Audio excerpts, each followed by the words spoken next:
এটিকেও কি ভয়ঙ্কর ভাবে বিএনপি নষ্ট করে দিল।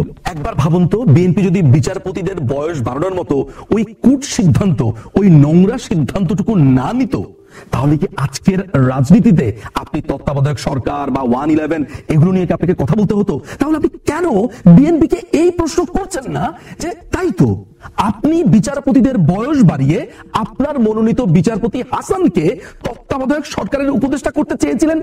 কেন আপনি কেন এই চালাকিটুকু করেছেন? এই চালাকিটুকু করার কারণেই তো 111 সরকার এসেছে, এই চালাকিটুকু করার কারণেই তো সব রাজনীতিবিদরা গ্রেফতার হয়েছে। আপনি এই চালাকিটুকু করেছেন বলেই তো আপনার কোর্টের রিট হয়েছে, আপনি এই চালাকিটুকু করেছেন বলেই তো আদালত সেটার উপরে ভিত্তি করে সমস্ত কিছু বিবেচনা করে এই তত্ত্বাবধায়ক সরকারকে আমাদের বেসিক স্ট্রাকচার অফ দ্য কনস্টিটিউশনের বিরুদ্ধ বলেছে।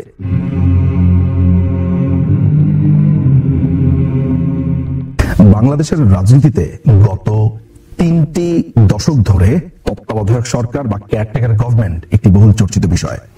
এই তত্ত্বাবধায়ক সরকারের উন্মেষ থেকে শুরু করে পরবর্তী সময় সেটা ছেদ এবং পরবর্তী সময় সেটির নানাবিধ ব্যবহার এবং এটিকে বাতিলকরণ, এটি থাকবে কি থাকবে না, সংবিধান থেকে মুছে দেওয়া হবে কিংবা সংবিধানে থাকবে কিংবা এটির পুনর্জাগরণ, এসব সব কিছু মিলে তত্ত্বাবধায়ক সরকার ব্যবস্থা বা কেয়ারটেকার গভর্নমেন্ট নিয়ে বাংলাদেশের রাজনীতি প্রবলভাবে উত্তেজিত ছিল, প্রবলভাবে উত্তপ্ত ছিল।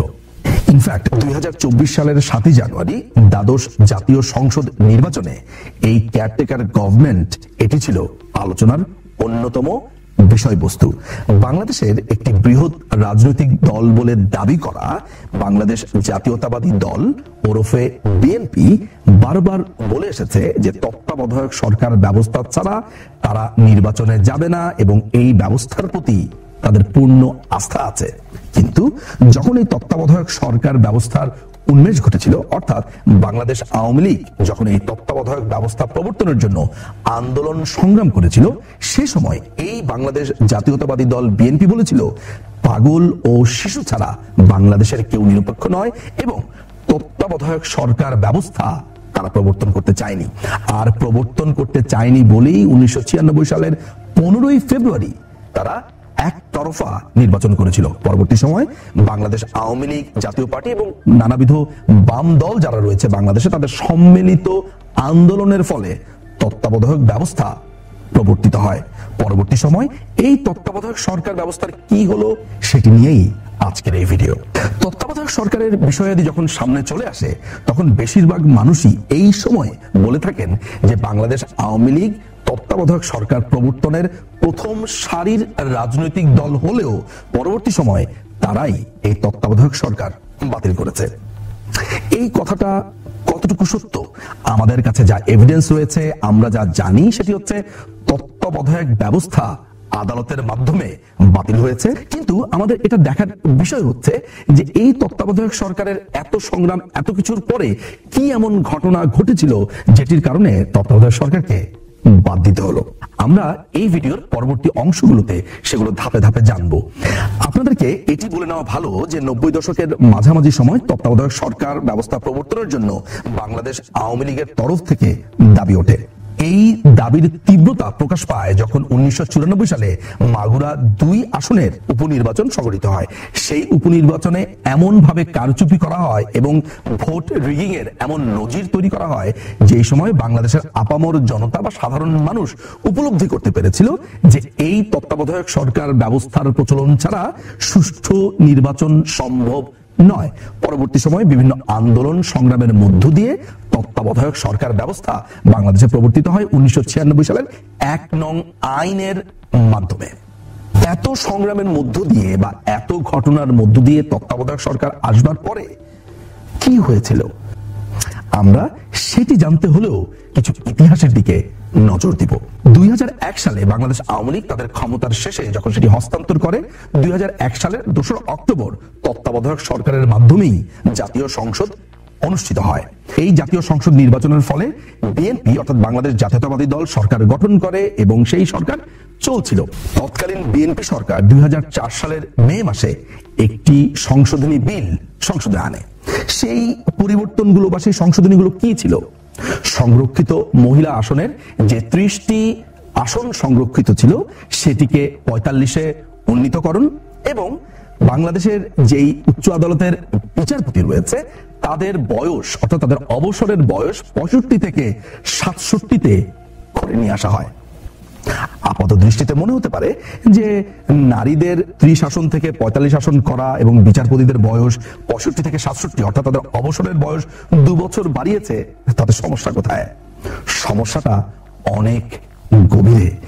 এই বিচারপতিদের বয়স বাড়ার পেছনে একটা ভয়ঙ্কর অসৎ উদ্দেশ্য ছিল। অসৎ উদ্দেশ্যটা কি? সেটি হচ্ছে যে বিএনপি মনোনীত একজন বিচারপতি এম এ হাসান তখন ছিলেন অ্যাপিলেট ডিভিশনে। তিনি একসময় বিএনপির আন্তর্জাতিক বিষয়ক সম্পাদক ছিলেন এবং বিএনপি যখন প্রথম প্রতিষ্ঠিত হয় তার একজন সদস্য ছিলেন। আমি ধরে নিলাম বিএনপির সাথে তার সংযোগ ছিল, বিএনপি একসময় করত, পরবর্তীকালে তিনি বিচারপতি হয়েছেন। এখানেই ব্যাপারটা থেমে থাকেনি। বিএনপি যেটি করেছে যে জ্যেষ্ঠতা লঙ্ঘন করে অর্থাৎ বিচারপতি হাসানের থেকে যিনি বয়োজ্যেষ্ঠ ছিলেন তাকে প্রধান বিচারপতি না করে বিচারপতি হাসানের বয়স কম থাকার পরেও তাকে প্রধান বিচারপতি করা হয়। কেন করা হয় এবং কেনই এই বয়সের ব্যাপারটা সংশোধনী করা হলো? তত্ত্বাবধায়ক সরকারের পুরো বিষয়টাই ছিল যে সর্বশেষ যেই প্রধান বিচারপতি অবসর গ্রহণ করবেন তিনি পরবর্তী তত্ত্বাবধায়ক সরকারের প্রধান হবেন। তাহলে মেকানিজমটা এমন ছিল যে বিচারপতি হাসান যখন অবসর গ্রহণ করবেন এবং পরবর্তী তারপরে যিনি অবসর গ্রহণ করবেন সেটি হয়ে যাবে ইলেকশনের পর। বিচারপতি হাসান অবসর গ্রহণ করবার পর আর কোনো বিচারপতি অবসর গ্রহণ করবেন না, ফলে তিনি শেষ বিচারপতি হিসেবে থাকবেন। যদি এই 65 থেকে 67 বছর বয়সের পুরো ব্যাপারটা না থাকতো তাহলে কি হতো? তাহলে হতো বিচারপতি হাসান অবসর গ্রহণ করতেন এবং তারপরে যিনি প্রধান বিচারপতি হতেন তিনি অবসর গ্রহণ করতেন, ফলে তিনি হয়ে যেতেন তত্ত্বাবধায়ক সরকারের প্রধান। শুধুমাত্র বিচারপতি হাসানকে তত্ত্বাবধায়ক সরকারের উপদেষ্টা বানাবার জন্য এই পুরো সংশোধনীটি আনা হয়েছিল। যখন এই মেকানিজম দৃষ্টিকারে রাজনীতিবিদদের এবং সাধারণ মানুষ থেকে শুরু করে সবাই দেখতে পায়, তখনই প্রসঙ্গ চলে আসে যে বিচারপতি হাসান কে ছিলেন, তার রাজনৈতিক পরিচয় কি ছিল। যেটা আমি বলেছি, তিনি বিএনপির আন্তর্জাতিক বিষয়ক সম্পাদক ছিলেন, তিনি বিএনপির একজন প্রতিষ্ঠাতা সদস্য ছিলেন। সবচাইতে ভয়ঙ্কর ব্যাপার হচ্ছে বিচারপতি থাকা অবস্থাতে তিনি কুমিল্লাতে গিয়েছিলেন দুটো মাজার জিয়ারত করবার জন্য। ঠিক সেই সময় বিএনপির 2 জন বড় রাজনীতিবিদ তার সাথে দেখা করেন, ফুলের শুভেচ্ছা জানান এবং তাদের নেতাকর্মীরা তাকে ক্রমাগত অভিনন্দন জানাতে থাকেন। এর মধ্যে একজন ছিলেন কুমিল্লা বিএনপির সাধারণ সম্পাদক জনাব জাহাঙ্গীর এবং আরেকজন মনোনয়ন প্রত্যাশী ভবিতব্য এমপি জনাব বাপ্পি। এই ঘটনাগুলো বিচারপতি হাসানের পূর্ববর্তী রাজনৈতিক পরিচয় এবং বিএনপির এই সংশোধনীর পেছনের কুটচাল, এই সব কিছু মিলে এমন ভাবে প্রশ্নবিদ্ধ করে যে তত্ত্বাবধায়ক সরকারের পুরো যে সিস্টেমটা সেটি প্রশ্নবিদ্ধ হয়ে পড়ে।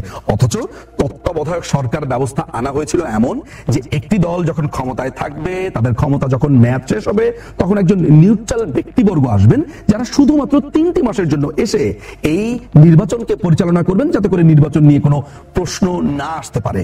এই সাজানো গোছানো পুরো সিস্টেমটাকে বিএনপি নষ্ট করে দেয়। একবার ভাবুন তো যে একটি তত্ত্বাবধায়ক সরকারের সিস্টেমটা কি চমৎকার ছিল। সেটিকে চালাকি করে কুটচাল দিয়ে নষ্ট করে দেবার পর যখন পরবর্তী সময় ফখরুদ্দিন মঈনুদ্দিনের শাসনামল আসে, 3 মাসের বদলে তারা 2টি বছর শাসন ক্ষমতায় থাকে। বাংলাদেশের বড় 2টি দলের 2 নেত্রীকে অর্থাৎ বর্তমান মাননীয় প্রধানমন্ত্রী শেখ হাসিনা এবং বিএনপির বেগম খালেদা জিয়া, এই 2 নেত্রীকে রাজনৈতিক থেকে অপসারণ বা -2 ফর্মুলার কথা আমরা জানি, সেটা তারা চেষ্টা করেছিল।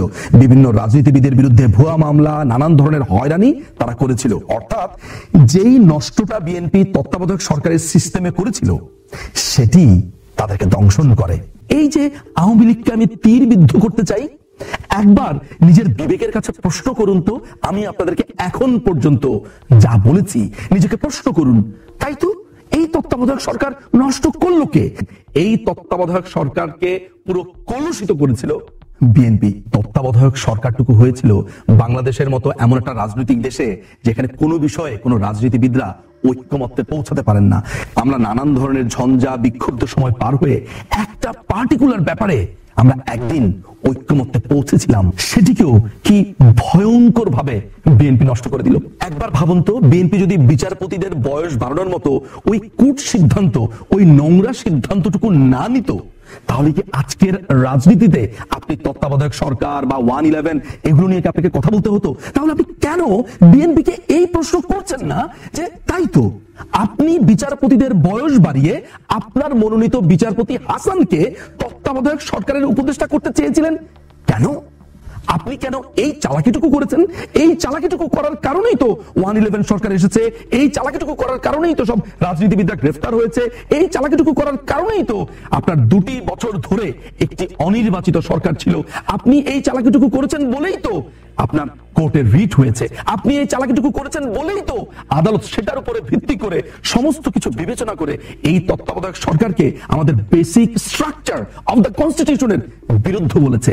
যদি এই সিস্টেমের অপপ্রয়োগ বিএনপি না করত, আজ পর্যন্ত তত্ত্বাবধায়ক সরকারের সিস্টেমটা ভালোভাবেই থাকতো।